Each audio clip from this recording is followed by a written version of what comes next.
So, Mr. Charlie, if you want to unmute yourself, please, let's hear your thoughts on this. Good evening, all. Sorry, please, my English is not good. My I own did no not go to good school too. like My you own no guys, good please. too. I My own hope. no good. Well, we Speak are all one way you Igbos. know, I beg. We are all Igbos, right? So let's talk with Igbo language. No. That you can We're gonna understand. we're gonna Mix speak it English. up. Mix it up because this is a multi-ethnic room, yeah. All right, let me ask one question, one pertinent question now.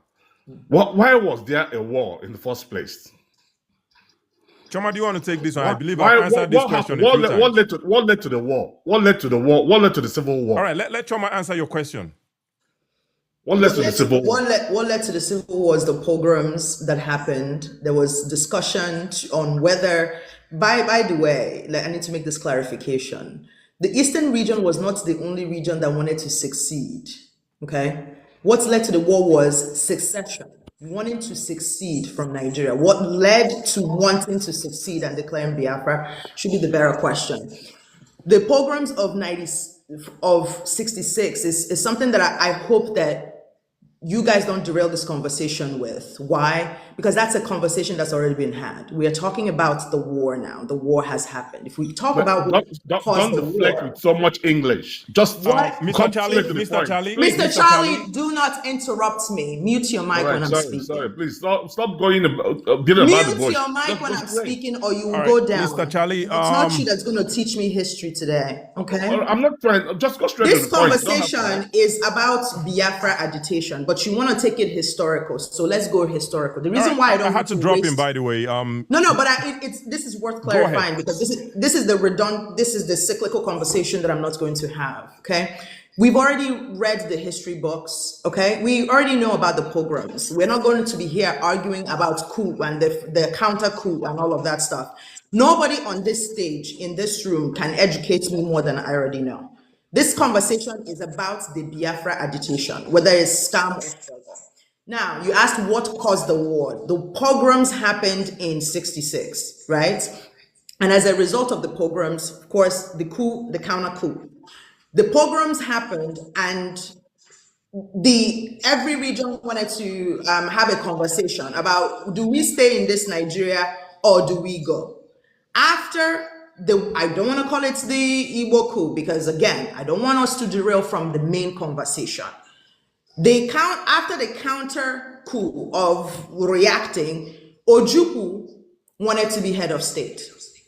Okay, Ojukwu declared Biafra. Now, other conversation could have happened. The Aburi Accord, some school of thought say, well, with the Aburi Accord, it could have gone another way. We could have, if they didn't disagree with him or if they didn't betray him, we wouldn't have gone to the war. That's absolutely incorrect. Ojukwu wanted to go to the war because he wanted to be head of state.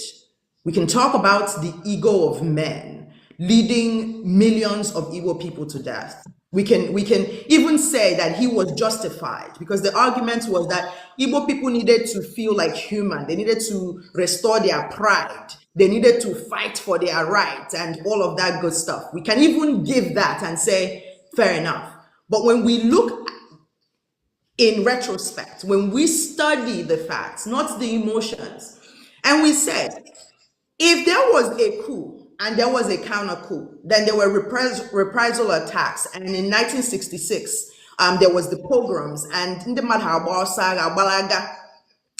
people like my family, my mom's family ran to Umuahia where they are originally from, but they were stationed in the north because my grandfather was a railway operator. Okay. Now, east, they were already in the east, but there was a lot of people after that pogrom, especially in the north, that had to run back home because drums of war and whenever there is sort of tribal issues like that, war is an expectation. But mind you, most Igbo people had not been in a war. There hadn't been any other civil war before that. There wasn't a lot of experience. It's not like our grandparents and our parents who were alive then had any experience about what wars. Yeah. Most of them just heard that all the Kaya na Agenda. I've asked my mom, I've asked people who lived during that time. We've read books. Like most people were just going about their daily lives, and ihe bido. Pregnant women were and I want to say this, of course, you know, this is going to be insensitive for some of those people, but we need to talk about that. So people had to run from where they were stationed. But people who were in Lagos, people who were in Lagos, because there was nothing happening in Lagos. They went about their life and them. But in the north, where, because it was out of that reprisal attacks from only a few Igbo military people, Gagabuo, non-Igbo military, then there's a retaliation. This is something that would have been solved militarily, right? Or who is upper rank, take responsibility. This is a conversation that didn't need to lead to war. And let me say this, because a lot of people who talk about Biafra forget. Like I said, other regions wanted to succeed. Okay, we were not the only people. The Northerners wanted to succeed even before us, but they went back to their own drawing table and they looked at the future. Let me help you, Chioma. You said other people wanted to secede. Other regions. Yeah, yes. other regions. Niger Delta. Isaac Boro wanted to succeed, and Ojukwu pied, yes. Ojukwu pied in 1966, not too long. In 1960, yes, I was getting to that one. I didn't want to bore anybody. Not too long. Yes. Isaac Boro, Isaac Agama Boro, Agama Boro, yeah. Right? Yeah. Ojukwu pied the man for wanting to succeed. And that same year, you did the same thing. And you expect a special treatment.